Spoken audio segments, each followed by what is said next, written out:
Hi hello viewers, welcome to our channel. నేను మీ శ్వేత. ప్రస్తుతం స్టూడియోలో మనతో పాటు ఉన్నారు ఫినాన్షియల్ ప్లానర్ రాజేశ్వరి గారు. నమస్తే మేడం. నమస్తే మా. ఎలా ఉన్నారు?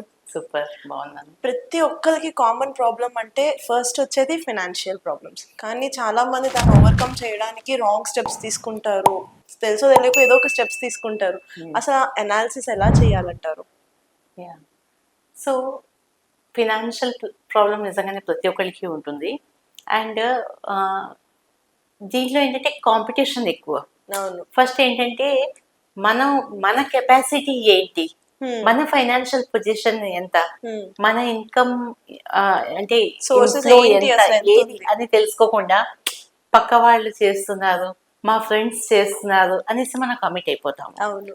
సో ఫస్ట్ ఆఫ్ ఆల్ ఏదైనా ఫైనాన్షియల్ కమిట్మెంట్ మనం తీసుకోవాలి అంటే మనం ఏంటంటే మనది క్యాష్ ఫ్లో మనం చూసుకోవాలి, Exactly. మన అనాలిసిస్ చేసుకోవాలి.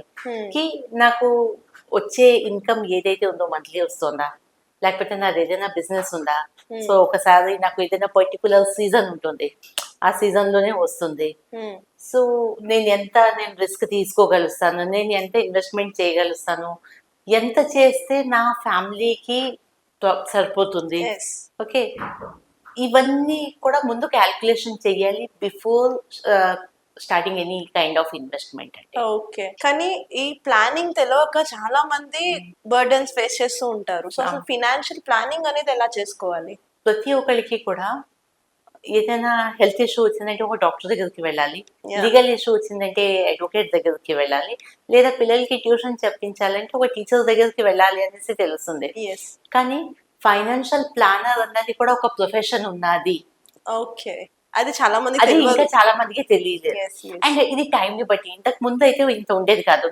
బికాస్ ప్రతి ఒక్కరిది లైఫ్ చాలా సింపుల్ గా ఉండేది. జాయింట్ ఫ్యామిలీస్ ఉండేవి. జాయింట్ ఫ్యామిలీస్ లో వాళ్ళకి ఏవైతే ఇన్కమ్ ఉన్నదో వాళ్ళకి ఈ హౌస్ ఈఎంఐస్ ఉండేవి కాదు, క్రెడిట్ కార్డ్ బిల్స్ ఉండేవి కాదు, అవును. పిల్లల్ని హైఫై స్కూల్లో చదివించాలనేసి ఉండేది కాదు, వీకెండ్ అయ్యేసరికి అవుటింగ్ కి వెళ్ళాలి, ఇలాంటివన్నీ ఉండేవి కాదు. Yes. కాబట్టి ఆ టైంలో ఫైనాన్షియల్ ప్లానర్ అనేది ఏమి ఆ డెసిగ్నేషన్ ఆ మనుషులు ఉండేవాళ్ళు కాదు.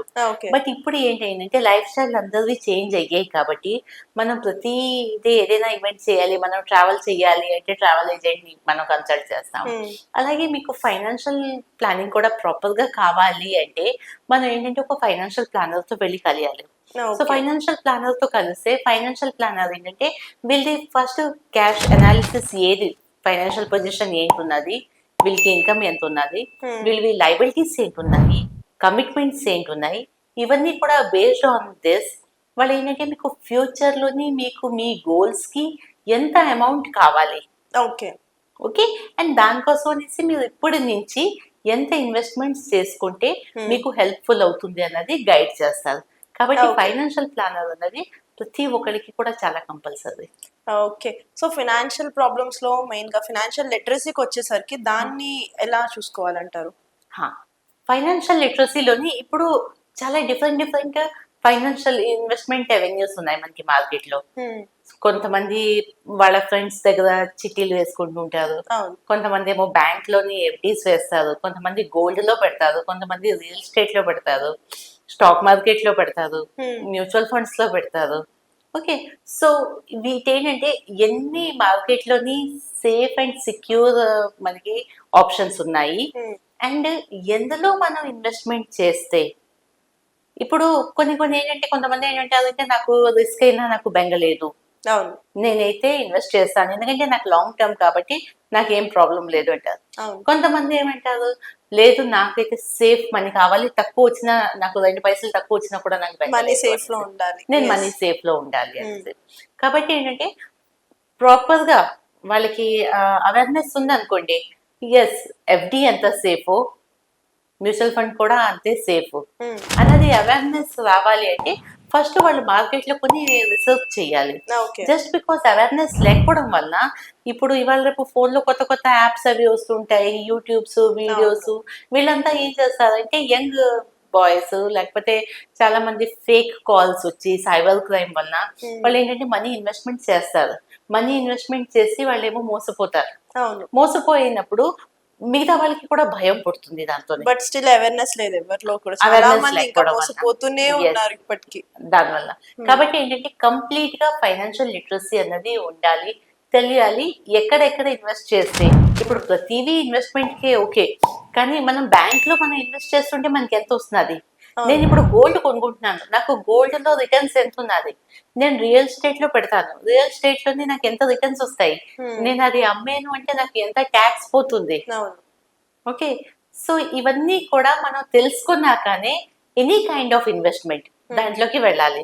లేకపోతే ఒక ఫోన్ కాల్ వస్తుంది, కాల్ వచ్చాక సో అండ్ సో ప్లేస్ లోని మంచి ఇప్పుడు డెవలప్మెంట్ అవుతుంది సార్, ప్లాట్స్ ఉన్నాయా, మీరు కొనుక్కుంటారా అంటే ఓకే అనేసి వీళ్ళు కమిట్ అయిపోతారు.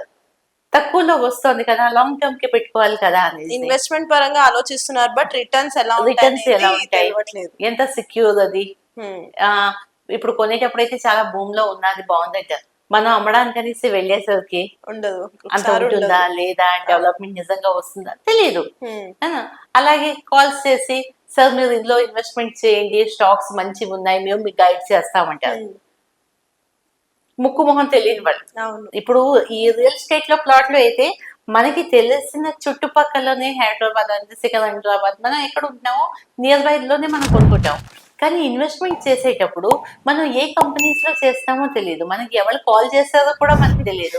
కానీ without knowing anything about the particular person మనం ఇన్వెస్ట్ చేసేస్తాము. ఎంత అలా ఇన్వెస్ట్ చేసినా ఇలా హైడ్రా లాంటివి ఏవో ఒకటి వస్తూ ఉంటాయి, పెట్టినవన్నీ పోతూ ఉంటాయి. కానీ ఫినాన్షియల్ అనాలిసిస్ కానీ ప్లానింగ్ కానీ మీ లైఫ్ లో ఎంతవరకు ఇంపాక్ట్ చూపించింది? నిజంగా చెప్పాలంటే అంటే నా లైఫ్ లో నా దగ్గరికి వచ్చేసరికి మా ఫాదర్ ఏమో బిజినెస్ ఫ్యామిలీతో, అంటే మా ఫాదర్ డాక్టర్ అండ్ మాకు హోల్సేల్ మెడికల్ షాప్ అది కూడా ఉండే, అండ్ ఇంట్లోనే ఈ పొలం, డైరీ ఫార్మ్ ఇవన్నీ కూడా ఉండే. సో నాకు ఎప్పుడు కూడా మాకు ఇన్వెస్ట్మెంట్స్ చెయ్యాలి అనేసి అనిపించలేదు. మేము మా డాడీకి ఏమో డాడీ మాకు రేపు ఇంత అమౌంట్ కావాలి, కాలేజ్ ఫీ పే చెయ్యాలి అంటే ఓకే అనేసి. ఎందుకంటే మాది జాయింట్ ఫ్యామిలీ ఉండేది, మేము total 7 brothers and sisters. So ఎటువంటి ఇన్వెస్ట్మెంట్ లేకుండా ఆ పొలాలు అవి అన్ని కూడా మా తాతగారు కొన్నారు. ఆయన రైల్వేస్ లో వర్క్ చేసేవారు, రిటైర్ అయ్యాక ఒక 15 ఎకరాల పొలం, ఒక ఇల్లు కొన్నారు. సో డాడీ వాళ్ళు అందరూ కూడా అందులోనే ఉండేవాళ్ళు. ఆ బిజినెస్ తో వచ్చిన డబ్బులతో మమ్మల్ని అందరినీ చదివించారు, పెళ్లిళ్ళు చేశారు. బట్ ఏ రోజు కూడా ఆయన ఎక్కడ ఇన్వెస్ట్ చేయలేదు. మరి అంత కంఫర్ట్ జోన్ లో ఉన్న మీరు మ్యారేజ్ అయ్యాక వచ్చాక నాకేంటంటే ఇలాగ బ్యాంక్ అంటే డబ్బులు వచ్చే కొంచెం డబ్బుల్ని బ్యాంక్ లో పెట్టాలి, తీసుకోవాలి అన్న ఇదే నాకు తెలిసింది, కానీ ఇన్ని ఉంటాయనేసి కూడా తెలియదు. But the moment I started exploring this, నాకు తెలిసి తెలియకుండా నాకు ఆపర్చునిటీ వచ్చింది ఈ ఫైనాన్షియల్ ఫీల్డ్ లోకి రావడానికి. సో ఒకనకప్పుడు ఇన్సూరెన్స్ అనుకునేదాన్ని, బట్ ఇన్సూరెన్స్ లో చేసాక అదే insurance is not for saving, it is only protection అని తెలిసింది. దెన్ ఏంటి ఉన్నాయి మనకి అది తెలుసుకున్నాక ఇప్పుడు ప్రతి ఒక్కరికి వెళ్ళి నువ్వు ఇది కొనుక్కో అది కొనుక్కొని కాదు, నా దగ్గర ఉన్నది నేను నమ్మడం కాదు, వాళ్ళకి ఏం కావాలన్నది వాళ్ళకి చెప్పాలి. అది చెప్పే కానీ కదా నాకు అవుతుంది. ఇప్పుడు నేను ఒక థాలీ మీల్స్ కోసం వెళ్ళానంటే నాకు ఒక ప్లేట్ మీల్స్ కావాలి, లేకపోతే ఒక మీల్ కావాలని నేను ఆర్డర్ చేస్తా. కానీ అక్కడ వెయిటర్ వచ్చి ఆయన దగ్గర ఉన్న ఐటమ్స్ అన్ని ఏ ఫుడ్ ఐటమ్స్ ఉన్నాయో చెప్తే నాకేం కావాలన్నది నేను సెలెక్ట్ చేసుకుంటా. ఎగ్జాక్ట్లీ. సో అలాగేంటంటే క్లయింట్ కి ఏం కావాలి అన్నది మనం తెలుసుకొని ఫైనాన్షియల్ ప్లానింగ్ చేసి వాళ్ళకి ఫైనాన్షియల్ నీడ్స్ ఏవైతే ఉంటాయో అది గోల్స్ కి రీచ్ అవ్వాలి అంటే అది చాలా హెల్ప్ఫుల్ అవుతుంది.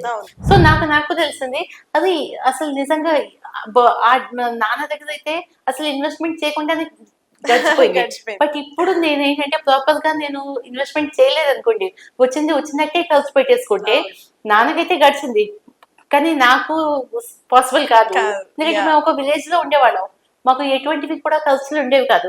బట్ హైదరాబాద్ లోని ఇక్కడ సర్వైవ్ అవ్వాలి, ఖర్చు ఉంటుంది, సేమ్ లైఫ్ స్టైల్ నేను మెయింటైన్ చేయాలన్నా లేదా మా పిల్లలు చేయాలి అన్నా నేనేమో ఒక ప్రాపర్ గా ఫైనాన్షియల్ ప్లానింగ్ తోని నేను చేయాలి. కాబట్టి ఇప్పుడు వచ్చిన అమౌంట్ ని ఎంత ఖర్చు పెట్టాలి, ముందు ఏంటంటే వచ్చినట్టే ఖర్చు పెట్టేసి ఉంటే సేవ్ చేద్దాంలే అని అనుకునేవాళ్ళం. కానీ ఇప్పుడు ఏం చేస్తామంటే ముందు వచ్చిన దాన్ని సేవ్ చేసేసుకుంటున్నాము.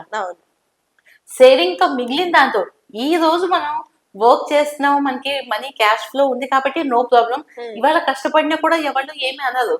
కానీ ఇవాళ ఉన్నది మనం బాగా ఖర్చు పెట్టేసుకొని రేపటి రోజు మనకి ఇన్కమ్ సోర్స్ ఎక్కడ కూడా ఉండదు. ఉండనప్పుడు అప్పుడు నాకు రిటైర్మెంట్ కావాలన్నా, పిల్లల చదువు కావాలన్నా, వాళ్ళకి మ్యారేజ్ కావాలన్నా అప్పుడు నేను ఎక్కడి నుంచి తెస్తాను డబ్బులు? కష్టం అవుతుంది. కాబట్టి ఇవైతే నేను తప్పించుకునేవి కాదు కదా. ఈ రోజు ఉన్నది అంటే నేను బిర్యానీ తింటాను, లేకపోతే పెరుగన్నం తినేసి ఇంట్లో ఉంటాం, పర్లేదు. Nobody will come and see Yes. What I'm doing is. Yes. But అది ఫ్యూచర్ లోని ఇవన్నీ లేకపోతే బయట పడిపోతాం కదా అందరి దగ్గర. Exactly. కాబట్టి ఏంటంటే ఉన్నది ఫస్ట్ సేవ్ చేయాలి అన్నది నేర్చుకున్నాను. ఎప్పుడు స్టార్ట్ చేశారు ఎక్స్ప్లోర్ చేయడం? నేనా ఆల్మోస్ట్ 13 ఇయర్స్ అయిందండి. ఓకే. 13 ఇయర్స్ కూడా చాలా లేట్ అయింది నా ఏజ్ తో చూస్తేను. But Yeah. ఓకే, ఎప్పుడు మనకి తెలిస్తే అప్పటి నుంచే అంతే తెలుసుకోవాలి కదా, కదా. Everything happens for reason. So Correct. మీరు అప్పుడే కరెక్ట్ టైం ఏమో అది స్టార్ట్ చేయడానికి. ఆల్మోస్ట్ మేము ఒక కెరియర్ అది స్టార్ట్ చేసి కూడా ఒక 10-15 ఇయర్స్, 25 ఇయర్స్ ఎక్స్పీరియన్స్ ఉంది నాకు ఈ వర్క్, నా జాబ్ టీచింగ్ లో, Okay. దీంట్లోనే. ఓకే, బట్ ఒక 10 ఇయర్స్ అయితే నేను అలాగే టీచింగ్ అని వెళ్ళి ఇప్పుడు 15 ఇయర్స్ అయింది నేను ఈ ఫీల్డ్ లోకి వచ్చేది. ఓకే. ఇది వచ్చాక మోర్ దెన్ ఏంటంటే, అయ్యో నాకు ఇంత లేట్ గా తెలిసింది కదా, మిగతా వాళ్ళందరికీ కూడా టైం ఉండగా తెలిస్తే వాళ్ళు వచ్చిన ఇప్పుడు ఎలా Helpful ఉంటుంది డిపెండ్ ఎలా ఉంటుందంటే, మనం ఇనీషియల్ గా జాబ్ జాయిన్ అప్పుడు మనకి ఏవి కూడా రెస్పాన్సిబిలిటీస్ ఉండవు. Yes. సో రెస్పాన్సిబిలిటీస్ లేనప్పుడు మనం కొన్నాళ్ళు లైఫ్ ఎంజాయ్ చేద్దాం అనేసి అనుకుంటారు కదా, బయటికి వెళ్ళాలి, ప్రపంచం చూడాలి అనేసి. సో ఈ బయట ప్రపంచం చూడాలి అన్నప్పుడు ఇది కూడా మెయిన్. ఈ టైంలో మనం ఎంత ఇన్వెస్ట్మెంట్ చేసుకుంటే అది గుడ్. బట్ ఒక్కసారి మనం పెళ్లి అయ్యింది అనుకోండి, పెళ్లి అయ్యాక కమిట్మెంట్స్ మనకి Start అయిపోతాయి రెస్పాన్సిబిలిటీస్ ఎక్కువ అవుతాయి. responsibilities. Yes. ఓకే, సో అన్ని ఆ టైంలోనే మళ్ళీ మనం చేయలేము. అందుకోసం ఏంటంటే జాయిన్ అయిన ఫస్ట్ ఏంటంటే కాలేజ్ పిల్లల దగ్గర నుంచి కూడా, కాలేజ్ లో జాయిన్ అయినప్పుడు కూడా వాళ్ళకి చెప్తూ ఉంటాం. వాళ్ళు అనుకుంటారు ఆంటీ ఏదో చెప్తూ ఉంటుందిలే అనేసి, బట్ లేటర్ ఆన్ వాళ్ళే వస్తారు, Self "ఆంటీ realization ఎప్పుడో వస్తుంది. చెప్పారు కదా, మళ్ళీ చెప్పండి" అని. Yes. కొంతమంది స్టేటస్ పెడుతుంటాను కదా, స్టేటస్ లోని హోమ్ మేకర్లు, వాళ్ళకి ఏమనిపిస్తుందంటే, అది మా దగ్గర అసలు మేము ఏమి జాబ్ చేయట్లేదు, ఏమీ లేదు, మేము ఎలాగ సేవ్ చేసుకుంటాము అనేసి. కానీ వాళ్ళు చూస్తారు 500 and 1000 రూపీస్ నుంచి కూడా మనం ఒక వెల్త్ క్రియేట్ చేసుకోవచ్చు కదా అని. అవును. సో వాళ్ళు ఇమీడియట్ గా వాళ్ళు కాల్ చేస్తారు, అడుగుతారు. డైలీ వేజెస్ వాళ్ళు ఉన్నారు, డైలీ వేజెస్ వాళ్ళకి ఏమనిపిస్తుంది, నెలకు నెల మంచిగా జీతం తెచ్చుకున్న వాళ్ళే సేవ్ చేసుకుంటారు, మేము ఎక్కడ సేవ్ చేస్తాము, ఎక్కడ ఇన్వెస్ట్ చేస్తామని. కానీ డైలీ వేజెస్ వాళ్ళ కోసం అనేసి కూడా నేను వాళ్ళ కోసం అనేసి పెడతాను కదా స్టేటస్ లో. So Okay. వాళ్ళు నాకు అప్రోచ్ అవుతారు, ఓకే. అది నాకు చాలా హ్యాపీనెస్ ఇస్తుంది అనమాట. Thank you so much ma'am. Thank you.